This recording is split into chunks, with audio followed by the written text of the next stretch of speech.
Hey everyone, and welcome to the first actual tutorial in this Kinetic Typography course. In this tutorial, we're going to be learning how to make this very first scene, which includes a scale animation and a series of cut animations. In this scene, we're going to learn how to do a scale animation and use cuts within Kinetic Typography.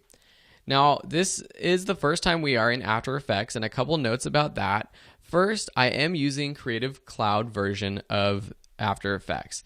That being said, you can use really any version you have. If you have CS6, CS5, whatever version, all of the techniques that I'm going to be teaching you in this course can be done in any version of After Effects. The second thing is that I'm recording this in HD on my 27-inch iMac, and so it would be beneficial for you to view it in HD and full screen on a desktop computer. Now, I know all of you won't have giant monitors, and some of you might even be watching this on a mobile device or tablet, which is possible, but for best viewing experience, watch it on a desktop computer in HD. Okay, that all being said, let's get straight to this very first scene. So what I'm going to do in After Effects is when you start out, what you want to do is click this new composition button down here. You can name this first comp Scene 1. The preset I'm going to use is HDTV 1080 2997. The width is 1920 by 1080 pixels. The frame rate is 2997. And for the duration here, leave the start time cone at 0. And the duration is going to be 5 seconds. Background color, just leave at black. So when you're done with that, click OK, and your new scene opens up. I have my audio that I recorded, and I'm going to take that and drag it onto my timeline down here. What I'm going to do next is press LL on my keyboard twice. What that does is bring up the waveforms of my audio so that I can see where I am actually saying my words. Now, in this audio clip, I recorded this saying twice. So what I'm going to do is just drag this to the left until my second recording begins. So I know this is where my second recording begins, and I can either play through it with audio by pressing the space bar in the Creative Cloud version, or going up here and doing a RAM preview if you are using a previous version. That's in the preview window that you can see if you go up to Window, Preview, and there should be a RAM preview button if you are in a previous version of After Effects. Another thing you can do is press Command if you are using a Mac, or Control if you are using a PC, and drag this current time indicator, scrub it through your clip right here. And you will actually even be able to hear the audio from your timeline if you are holding down Command or Control and scrubbing through it. So I know this is the first part of my dialogue where I say, hello, my name is Phil Ebner. And so I can just play through it and then close down my work area to something like that. And then what I'm going to do is going to go to Composition, Trim Comp to Work Area. And that trims this work area, or this whole composition, to the amount of time that it takes to say this first few lines. Okay, so the second thing that we need to do is start typing out our text. So you're going to need to choose a font that you like, and you could choose really anything that you want. I like this font called League Spartan that you can download from the leagueofmovabletype.com. If you search for League Spartan on Google, you can find it. And I typically use all caps. So I'm just going to type out my words one layer at a time. So I'm going to take my text tool, click, and say hello. And then what I will do is select this hello layer. I will duplicate it pressing Command D on my keyboard, Control D if you're on a Windows. So if I ever say Command D, just know that on a PC you would press Control instead of Command. Then I know that the next text is going to need to be smaller. So I say, hello, my name is Phil Ebner. So what I'll do is select this second text layer and drop down the size to something like 200 pixels. And then what I can do is take my selection tool, move it just so I can see it, and I'll just say my, so I just double click and change the text.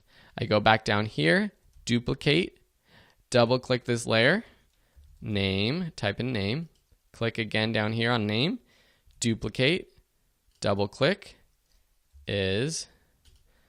click is, duplicate, Command D, type in my first name, duplicate again, Ebener. Now what I have to do is, using my selection tool, is move this text around. Now the first thing is that the hello text disappears. So what I'm going to do is just move all these layers from my to Ebener. My name is Phil Ebener, and I'm going to move these over to the right, because after this waveform right here, you see this bump, this is where I say hello. Hello is going to disappear. And hello is going to go right in the middle of the screen. How do we get it in the middle of the screen? Well, open up your Align window. If you go to Window and Align, you have this Align window. And click the horizontal center and vertical center. And that puts your text, or whatever layer you're choosing, directly in the middle.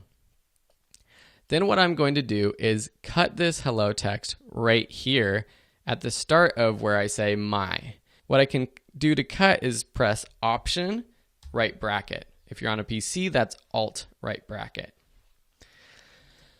And so now the hello text is cut. And so that's the first type of reveal or edit we're going to be learning how to do with kinetic typography, is just a simple cut.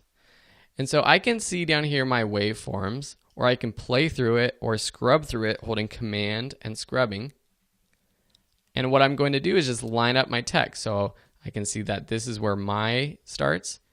This is where name starts. If I just play through it again. And here's where Phil Ebener starts. Before I start moving this text around too much, one thing I like to use is the proportional grid. So click on this proportional grid down here, and that opens up this so that you can kind of align your text, make sure that it's centered or on the same line. You can also use rulers and the regular grid if you want.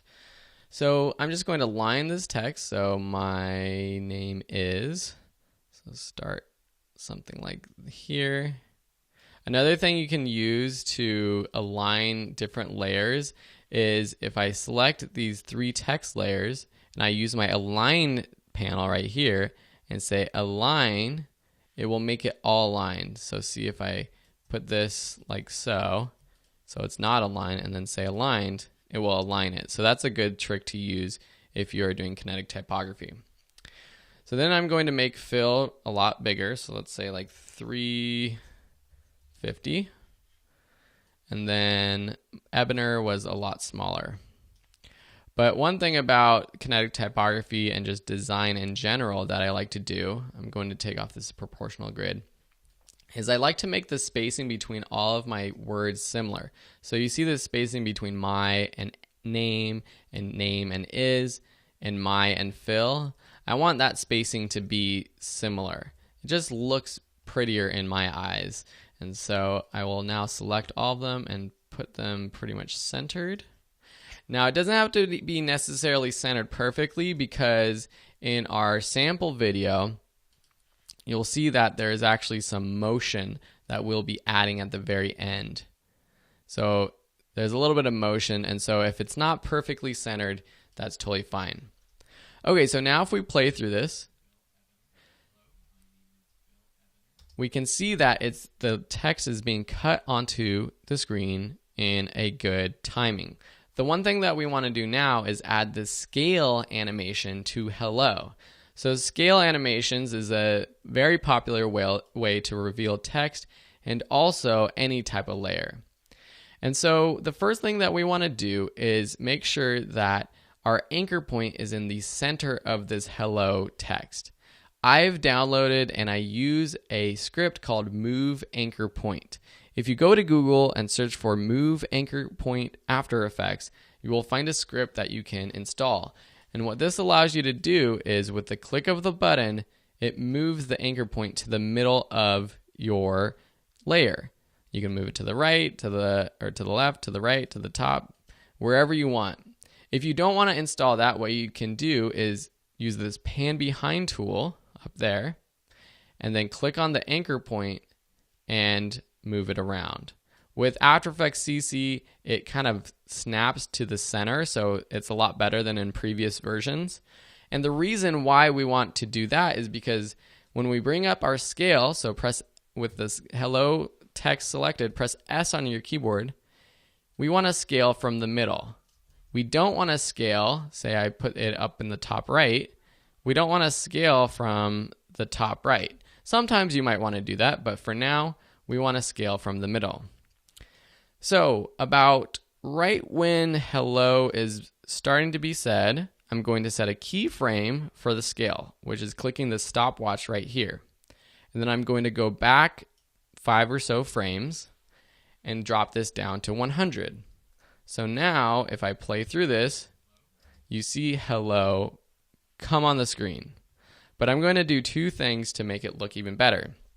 I'm going to select both keyframes, right click, go to Keyframe Assistant, and click Easy Ease.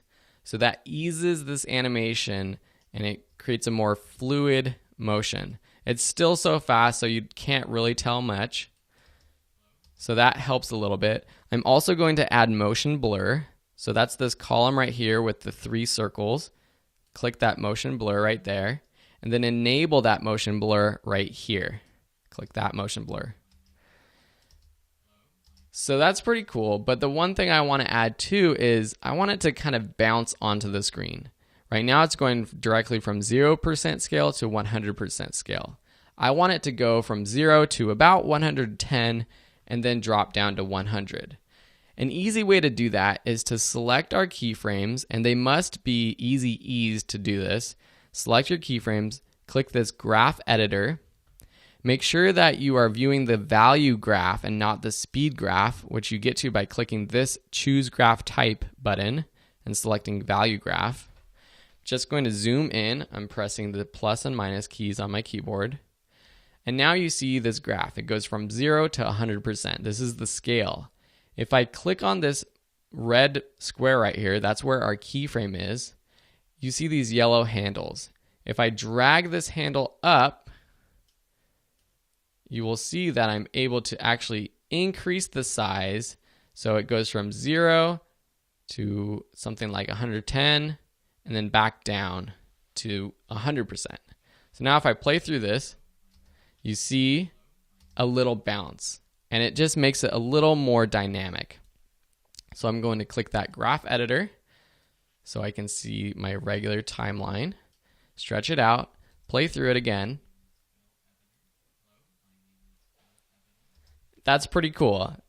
So it's very basic. It's just using cuts and scale animations, but that again is the building block of complex kinetic typography videos. So thanks for watching. Go ahead and start practicing this technique, and then we'll move on to the second scene, which is this one where we'll be learning how to use position animations to create kinetic typography in the next video. See you then.